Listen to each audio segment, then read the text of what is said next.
How are you students, आप सब बच्चे कैसे हैं। तो स्टूडेंट्स हम पढ़ रहे हैं क्लास 5 का ईवीएस का चैप्टर फर्स्ट एड।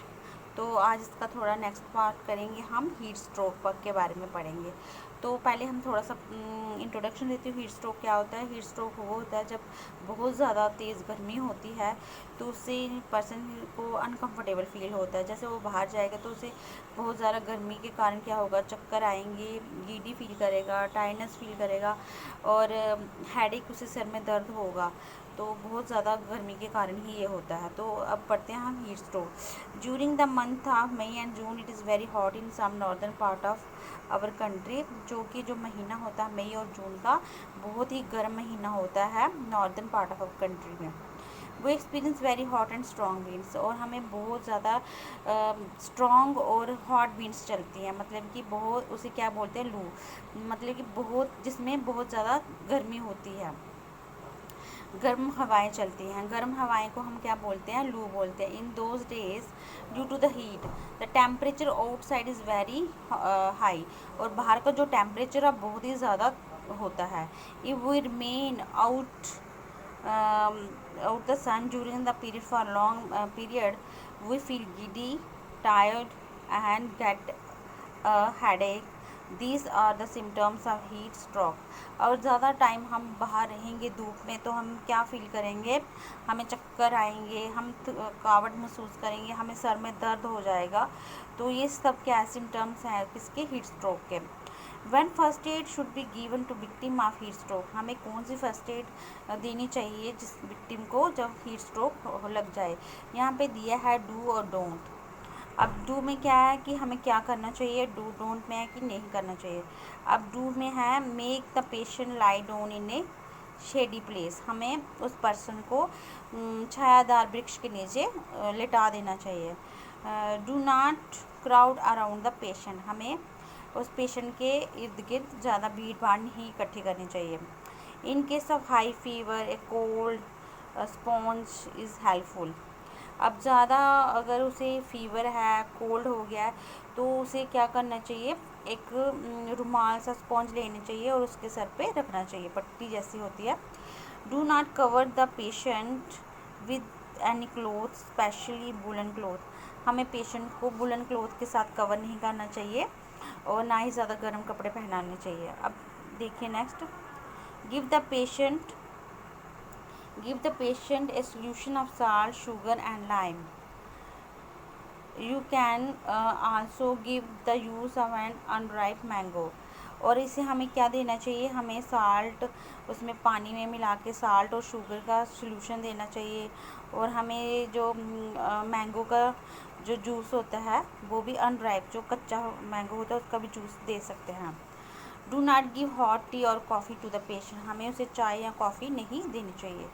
अच्छा, अब यहाँ पे क्वेश्चंस भी है।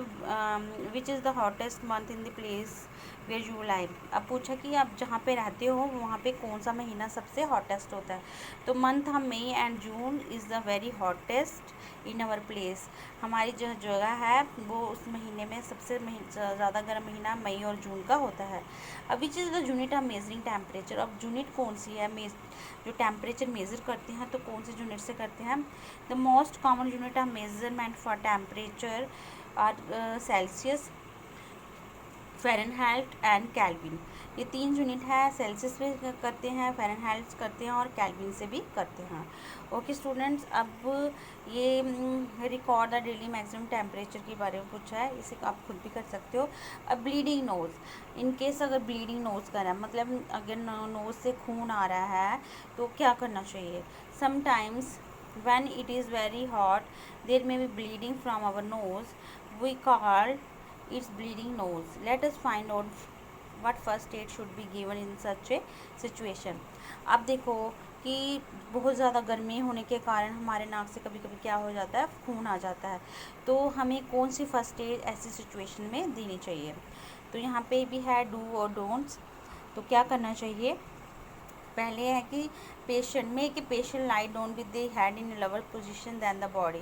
अब यहाँ पे ये देखो पोजीशन भी बताई हुई है कि पेशेंट को कैसे लेटाना चाहिए, जैसे कि जो उसकी गर्दन है, गर्दन के नीचे उसका जो सर है नीचे आना चाहिए और ये शोल्डर की तरफ ये तकिया रखना चाहिए। इस तरह से इस पोजीशन में उसको पेशेंट को लेटाना चाहिए।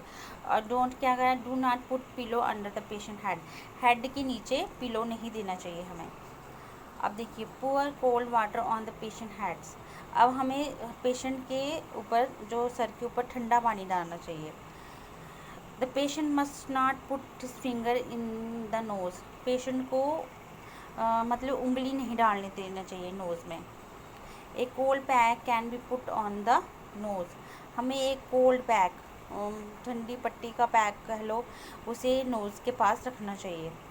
The patient must not blow his nose too often, the patient must not blow his nose too often, उसे अपना जो पेशेंट को नाक नहीं उसे बहने देना चाहिए, मतलब सीधा लेट जाना चाहिए ताकि उसका जो नाट है जो नोज़ है वो ब्लो ना करे।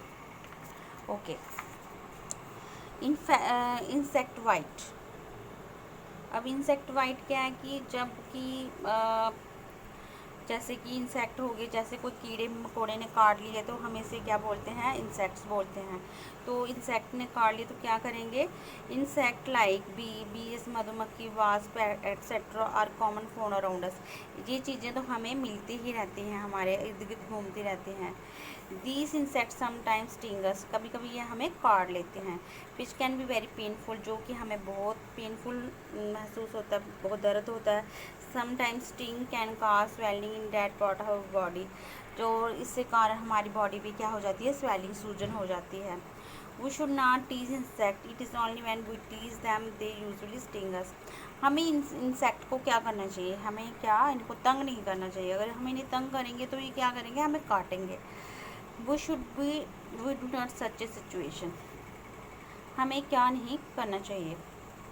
Place a piece of ice और pour cold water on the affected area, हमें क्या करना चाहिए, हमें एक पीस ऑफ आइस, एक बर्फ़ का पीस लेना चाहिए, तो जहाँ कोल्ड ठंडा पानी हो गया अफेक्टेड एरिया पे लगाना चाहिए। We can also apply ammonia और lime water on the area, हमें अमोनिया भी यूज़ कर सकते हैं, लाइम वाटर भी उस एरिया में यूज़ कर सकते हैं। तो स्टूडेंट्स आज हम इतना ही पढ़ेंगे, कल इसका नेक्स्ट पार्ट कवर करेंगे। Okay students.